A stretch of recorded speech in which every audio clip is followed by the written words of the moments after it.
बोलो cold coffee जिंदाबाद। Cold coffee जिंदाबाद। बोलो शिकंजी जिंदाबाद। शिकंजी जिंदाबाद। बोलो चाय मुर्दाबाद। कितनी गर्मी क्यों ना हो जाए, चाय जिंदाबाद थी, जिंदाबाद है और जिंदाबाद रहेगी। नमस्कार दोस्तों, कैसे हैं आप लोग। उम्मीद करते हैं कि आप सब बढ़िया ही होंगे।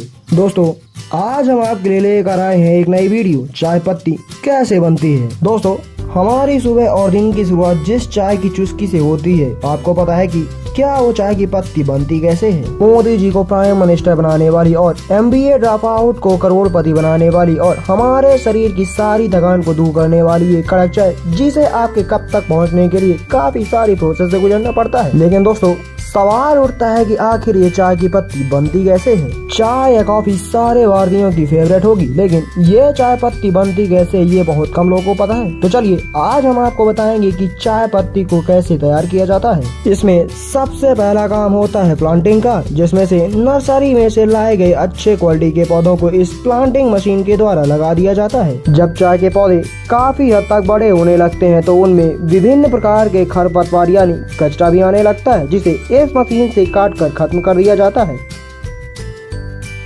और चाय के पौधों में खतरनाक कीटनाशक जीव न लगने पाए, इसलिए चाय के पौधों में कीटनाशक दवाई यानी पेस्टिसाइड का छिड़काव किया जाता है। आपको बता दें कि काली चाय भारत में सबसे ज्यादा यूज की जाती है। इसका उत्पादन भारत, श्रीलंका और बांग्लादेश में होता है और चाय की खेती के लिए उष्णकटिबंधीय जलवायु वाले क्षेत्र उपयुक्त माने जाते हैं।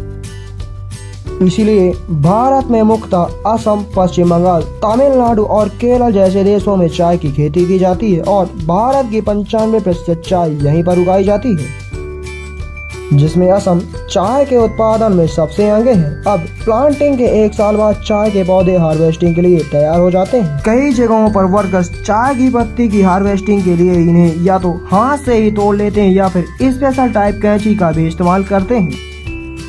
और जब काफी ज्यादा मात्रा में चाय की हार्वेस्टिंग की जाती है तो इस मशीन का यूज किया जाता है। इसमें आगे की तरफ से तेज धार वाली ब्लेड लगी होती है जो पत्तियों को तेजी से काटती जाती है। दोस्तों, चाय के पौधे एक बार लगाने पर इनकी 3 बार हार्वेस्टिंग की जाती है। पहली बार मार्च के महीने में और 2 बार 3 महीने के अंतराल में इनकी हार्वेस्टिंग की जाती है। अब तोड़ी गई इन चाय की पत्तियों को पैक कर ट्रांसपोर्टिंग के जरिए आगे की प्रोसेस के लिए फैक्ट्रियों में भेज देते हैं।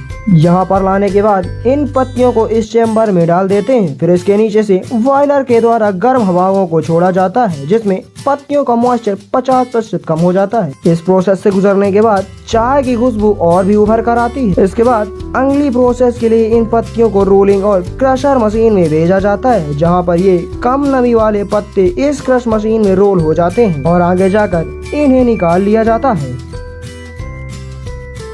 लेकिन दोस्तों, अभी इन पत्तों में वो रंग नहीं आया जो चाय के पत्तों के लिए होना चाहिए। इसके लिए इन चाय की पत्तियों को ऑक्सीडेशन प्रोसेस से गुजारा जाएगा, जिसके लिए इन्हें इस कैरेट में भरकर उसके नीचे लगे ऑक्सीजन गैस वाले सिलेंडर पाइप को उसमें जोड़ दिया जाता है। दोस्तों, आपको बता दें कि ऑक्सीजन गैस के कारण चाय की पत्ती का कलर धीरे धीरे काला होने लगता है और यही प्रोसेस चाय को एक अच्छी कड़कदार चाय बनाती है। लेकिन अभी भी इन चाय की पत्तियों में थोड़ी नमी बाकी है। इसके लिए इस कैरेट को इस सिलेंडर के साथ अटैच कर दिया जाता है। अब इसमें लगभग 80 से 90 डिग्री सेल्सियस गर्म हवाओं को छोड़ा जाता है, जिससे यह चाय पत्ती अच्छी तरह से सूख कर तैयार हो जाती है। इसके बाद अब चाय पत्ती को इस कन्वेयर बेल्ट पर डाल दिया जाता है, जहाँ पर लगी अलग अलग साइज की छन्नी छोटी और बड़ी चाय पत्ती को अलग अलग कंटेनर में स्टोर करती है।